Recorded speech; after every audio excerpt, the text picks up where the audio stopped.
All right, welcome back to our daily read aloud. We are ready for a new book, and we are reading I Survived the Great Chicago Fire of 1871. This is a true story. It's historical fiction. That means it's based on true story, but what part is not real? Cadence?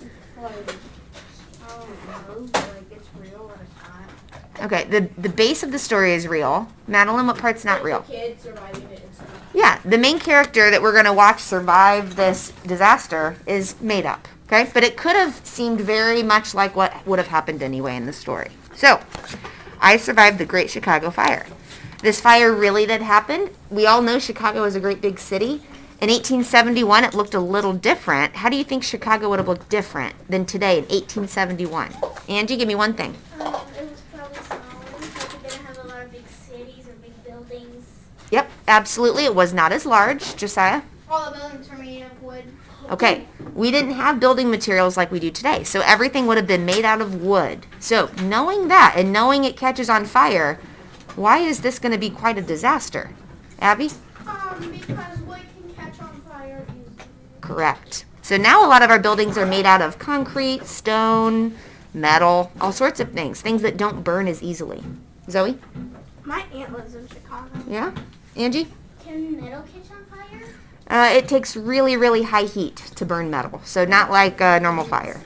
Hayden? My uncle, he was born in Chicago, and I was like, well, maybe, and his parents still live there, so I maybe want to go to Chicago and just explore. Mm-hmm. It's a cool city. All right, Dylan, last comment. Yeah, it's just going to melt. It would still destroy a building. It would collapse, but it wouldn't look like a wooden building on fire. Okay, so if you've never read an I Survived book, the first chapter always tells you like the worst part of the disaster. Then the second chapter, we rewind and work up through the story. So chapter 1. It's Sunday, October 8th, 1871 at 11:30 p.m. in Chicago. That's my brother's birthday. Okay. We got to make sure we're staying on task with the story. All right. So, again, it's 11:30 p.m., so that means really late. It's almost midnight, and we're in Chicago. The fire started inside a barn. It was tiny at first, a glowing dot, some wisps of white smoke. But then flames reached up. They grabbed hold of a pile of hay. Crackle. Pop. Oh, what's that an example of? Just, Quentin? Yeah. It's a great big word, starts with an O. I can see it on the tip of your tongue. You want to bounce it on? Onomatopoeia. All right, crackle, pop. And then, boom. All right, guys, we just got started. Find your seat. Towers of flame shot up, higher, higher, punching through the roof, reaching for the sky. Voices screamed out, fire, fire, fire. Alarm bells clanged. Firefighters readied their horses and raced their pumpers through the streets. But it was too late. The flames blasted a shower of fiery sparks into the windy sky. Like a swarm of flaming wasps, they flew through the air, starting fires wherever they landed.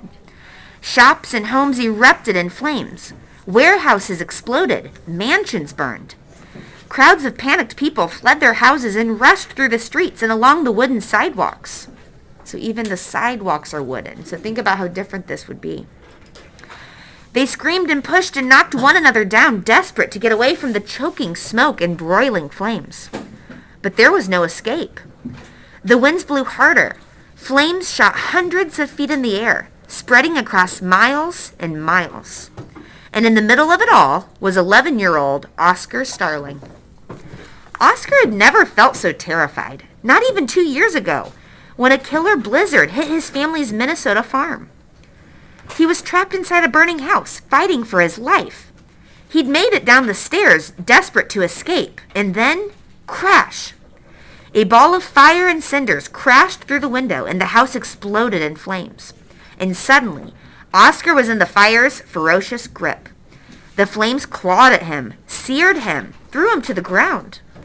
Smoke gushed up his nose and into his mouth. But the worst was the blistering heat, the feeling of being roasted alive. Was this the end? Oscar had never wanted to come to this city, and now he was sure he was going to die here. Cadence? There's a, for personification. Yep. Talking about the flames. Good. Chapter 2. 3 hours earlier on a train to Chicago. Don't puke. That's what Oscar had been telling himself for the past 9 hours as the train chugged and swayed and jerked its way toward Chicago. They'd crossed 400 miles of wide open prairie. For hours, Oscar had been staring out the window. There had been nothing to see but shoulder-high grass and a few scrawny buffalo that seemed to wave goodbye to Oscar with their swishing tails. Now that they were getting closer to the city, Oscar couldn't bear to look. He slouched down in his seat and glued his eyes to his dusty boots. "Are you feeling all right, Oscar?" Mr. Morrow said. "I'm fine, sir," Oscar lied. "Such a long trip," Mama said, her freckled face shining with excitement. "I feel like we're heading up to the moon." Mama and Mr. Morrow both laughed, but nothing seemed funny to Oscar. So much had happened these past few weeks. He was in a state of shock. Mama had married Mr. Morrow. They had sold the Minnesota farm where Oscar had lived his entire life. And now they were moving to a strange city that may as well have been the moon. No wonder Oscar felt sick. Of course, the real nightmare had happened 2 years ago, when Papa died. He was killed in a vicious blizzard, a wall of ice and snow and wind that slammed into their prairie town with no warning. Paul had been trying to get home. His wagon crashed into a tree in the blinding snow. Even now, Oscar couldn't believe that Papa was gone. Papa was the toughest man Oscar knew. He'd been a sheriff in Dakota Territory. He'd survived a gunfight with one of the most brutal outlaws in the West. He'd carved a farm out of 40 acres of wild prairie. Papa was Oscar's hero. Those first weeks after Papa died, Oscar was sure his sadness would rip him apart. But he just couldn't lie in bed sobbing. With Papa gone, it was Oscar's job to help Mama with the farm. He made a whispered promise to Papa to watch over the farm, to work as hard as he could to keep it going. He worked before dawn and after school. He worked so hard he'd fall into bed every night, too exhausted to think. Mama wanted Oscar to see his friends. "Maybe tomorrow," Oscar always answered. Why do you think Oscar doesn't even want to see his friends? Abby? Because he's so tired, he doesn't even want to see his friends. Yeah. How is Oscar's life different than your life? Hayden? Because maybe he's even depressed. Like, the parents were in because of Mr. Trupt. Okay. So he's definitely said he lost a parent. But how is his daily routine different? Noah?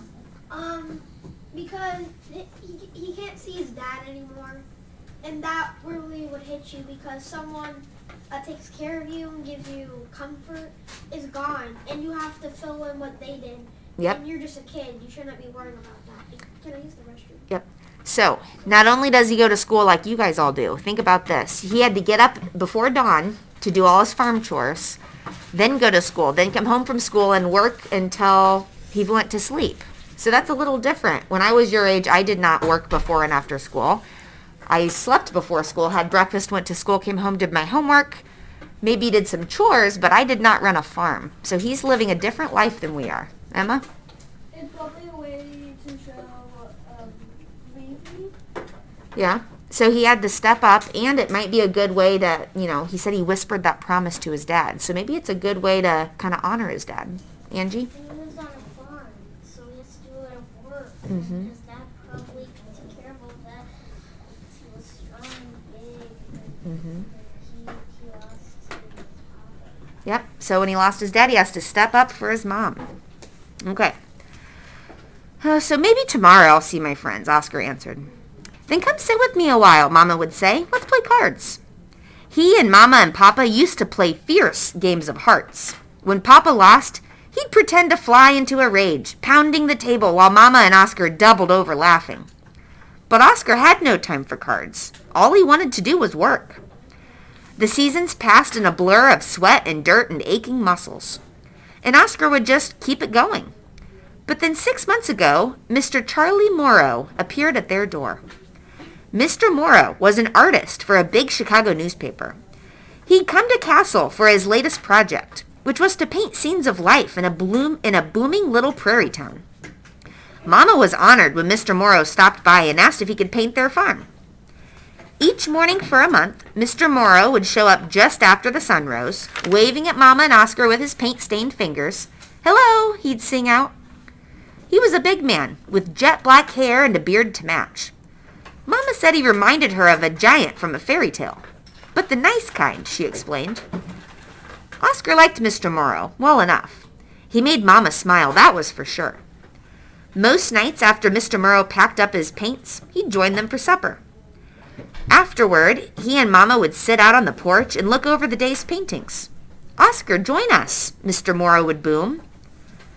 But why did Oscar need to look at paintings of his farm? He lived there. So he'd make excuses and then fall asleep to the sound of Mr. Morrow and Mama's soft laughter drifting upstairs. After Mr. Morrow went back to Chicago, Mama seemed to get a letter from him every single day. So maybe Oscar shouldn't have been shocked when 2 months ago, Mama sat Oscar down under the apple tree with some big news. "He's asked me to marry him," she said. At first, Oscar laughed. Mr. Morrow? He was nothing like Papa. He was an artist. An artist! Was that even a job? But then Oscar noticed how Mama's eyes were twinkling. "Oscar," she said, "I want to say yes." Oscar stopped laughing. "He's a wonderful man," she said, "and what a life we'll have with him in Chicago." At first, Oscar just sat there like he'd been smacked in the head with a shovel. Leave the farm? Move to Chicago? What about his promise to Papa? Oscar begged Mama. He pleaded with her. He tried to make her understand that they needed to stay in Castle. "Papa wouldn't want us to leave here," he exclaimed. But then Mama looked at Oscar with her hopeful eyes. "Oscar," she said quietly, putting her hand up to Oscar's cheek. Her fingers were like Oscar's, covered with calluses and scars from all the scrubbing and weeding and washing that filled her days. All Papa ever wanted was for us to be happy. And Oscar could see that she had made up her mind. Oscar could have run away or refused to get on the train, but he didn't have the guts.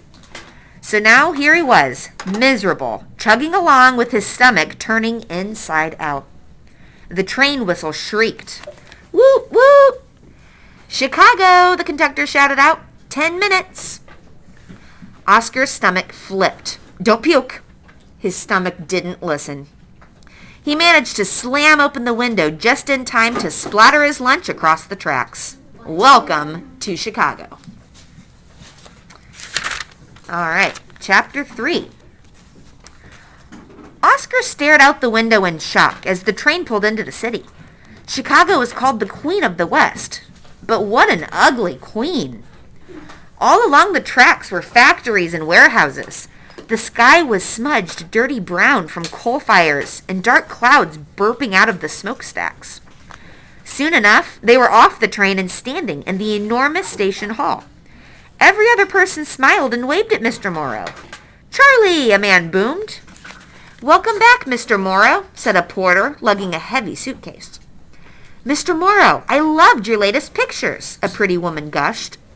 "Good to be back," Mr. Morrow beamed. People swarmed around the station, more people than Oscar had seen in all of his life. Everyone was rushing around as if they were late to church. And suddenly, Oscar noticed the rotten stench that filled the air. He had never smelled anything as disgusting. It was like someone had tossed 100 skunks into a hot outhouse and left them out there for a month. Oscar could see from Mama's crinkled-up nose that she noticed it too. "The slaughterhouses," Mr. Morrow said, reading their sickened expressions. "They butcher more hogs in Chicago than anywhere in the world." Mr. Morrow went to the baggage room and returned with their 3 suitcases. Oscar's was the smallest. Inside was all that was left from his life on the farm. A few clothes and his prized possession, Papa's sheriff badge, a 5-pointed silver star. "Is there somewhere I can freshen up?" Mama asked, smoothing one of the golden curls that had popped out of her bun. "I'll show you," Mr. Morrow said, taking Mama's arm. "Oscar, can you keep an eye on the bags?" Oscar nodded. But as soon as they disappeared into the crowd, Oscar's heart thumped. He felt so out of place here, and strangely all alone. A bunch of rough-looking boys lurked around. One of them stared at Oscar. He had bright red hair and strange yellow-tinged eyes that reminded Oscar of a rattlesnake's. Oscar was relieved when they drifted away. He took a deep breath and looked around, thinking about Papa's one visit to Chicago. Papa was just 20 years old at the time. His parents had both died, and Papa had decided to leave his hometown near Boston and head west. "I was looking for my fortune," Papa always said. He landed in a no-name town in Dakota Territory. The town was desperate for a sheriff, and Papa needed a job. For months, the place was quiet, until the night a gang of outlaws rode in. Their leader was Earless Max Kildare. Actually, Earless did have one ear, Papa had explained to Oscar. He lost the left one blowing up a safe during a bank robbery. Papa heard that Earless Kildare was a killer. And sure enough, by morning, the town's bank had been robbed, and one of Papa's friends was sprawled out dead in the street. Earless and his gang were long gone. Papa went after the gangster, chasing him all the way to Chicago. He finally found him in a stinking tavern near the river. Papa pulled out his gun, ready to arrest him, but Earless was too quick. He jumped behind the bar and started shooting. Pow! A bullet whizzed just past Papa's head. Pow! Papa fired back but missed. Earless lunged forward with a final shot. Pow! The bullet hit Papa in the chest. It should have torn a hole right through Papa's heart, but it ricocheted off his badge instead, leaving a big dent smack dab in the center. Earless escaped in the commotion. After that, Papa decided he was done chasing outlaws. He heard about free farmland up for grabs in Minnesota. He'd never farmed, but figured he'd give it a try. He ended up in a little town called Castle, where the first person he met was a freckle-faced schoolteacher with the prettiest blue eyes Papa had ever seen, Mama. Within the month, they were married. By the next year, they had their farm and Oscar. "So, I found my fortune," Papa liked to say, kissing Mama on the cheek. As for Earless, he was still on the loose. Papa heard he was in Chicago, lying low, but still up to no good. Oscar's thoughts of Papa were cut short by a whispering voice. "Can you help me?" He looked down at a skinny little girl with a yellow cap over two raggedy braids. She stared up at him with big brown eyes. "I've lost my parents." She looked so helpless. "We'll find them," Oscar said, standing a little taller. "I think they went this way," she said, leading him by the arm out of the main waiting room. But then suddenly, she let go of his sleeve. "Sorry," she said, and then poof, she disappeared into the crowd. An uneasy feeling grabbed hold of Oscar. Something wasn't right. He spun around and rushed back to the suitcases. They were gone. All right, and that is where we stop today. See you guys tomorrow.